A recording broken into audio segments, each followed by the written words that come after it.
Hello viewers, welcome to this video which is the 16th in my series of documenting Australian built archtop guitars. Today we're looking at a guitar built by Christian Siebert. It's a bit of an oddity as it is a fan fret acoustic archtop. The oddities don't stop with the fan fret design. In fact, the more I look at this guitar, the more intriguing it becomes. Notice how the sides are tapered, making the back smaller than the front. The lower bout is just short of 16 inches across the front, which is a very typical archtop guitar size, but in the back the lower bout is less than 15 inches. The scale length is pretty short at 23 3/4 inches for the high E string, but long at 25.5 inches for the low E string. The guitar has a very shallow arch. It's a pressed laminate. The top and the back seem to be made from what appears to be hardware store grade 3-ply laminate and arched onto an X bracing. I'm not sure what timber the sides are made from, but could be construction or maybe furniture grade pine. More about the sides in a minute. The fretboard radius seems to be slightly compound. Now, is that normal for a fan fret? Maybe somebody out there can let me know. At the second fret, it's 12 inches, and at the 16th fret, which is the last fret where there's the full width of the neck to measure across, it's about 10 inches. Now, the string spacing is almost parallel with an effective nut width of 1 7/8. The nut is actually 2.5 inches wide due to the angle. The neck extension is floating above the top of the body, but only just, but that's enough to ensure that it doesn't interfere with the vibration of the top. Another oddity is this guitar has 25 frets. I've not seen an archtop, particularly an acoustic archtop guitar, that has that. Now the fret at the center of the fanning, the one that is truly perpendicular to the fretboard, is fret number 20. Now I can't help feeling that the playability of the guitar would be better if the center of the fanning was further down the neck. So another peculiar feature of the guitar is the way he has made the sides.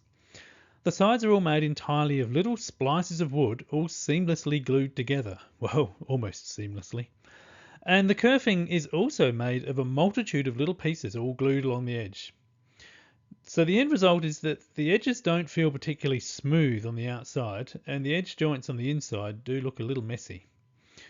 The other thing we can spot in this photo is the X bracing on the back. Actually, it's more like T bracing, with one long piece along the body and a shorter one across the back. Also note there's no kerfing on the joint between the sides and the top.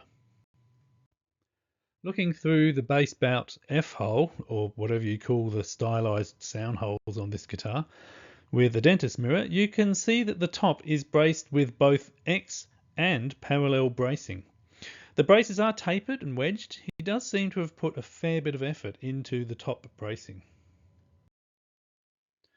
Continuing with the theme of oddities, let's look at the neck.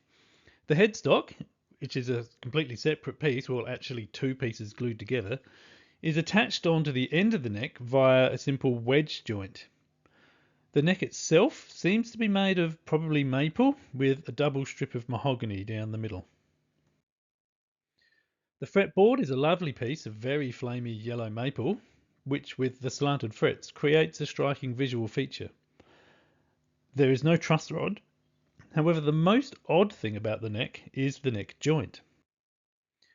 This guitar has a bolt-on neck with the bolts going sideways through the end of the neck into an off-center block inside the guitar.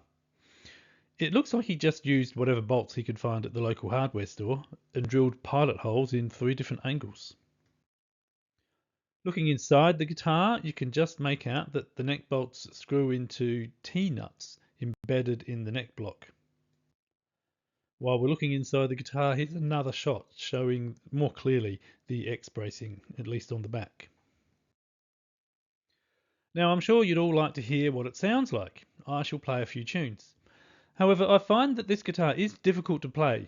What is the attraction of fanned frets? It's nearly impossible to play standard chord shapes at or near the open position, especially G and particularly F chords. I do find that movable C-shaped chords are easy to play, so I will play a few tunes that mostly use those. I'll mix up chords and notes, playing with a pick and with fingers, so you can hear the variety of tones.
Now, I'm not sure what I will do with this guitar in the long term.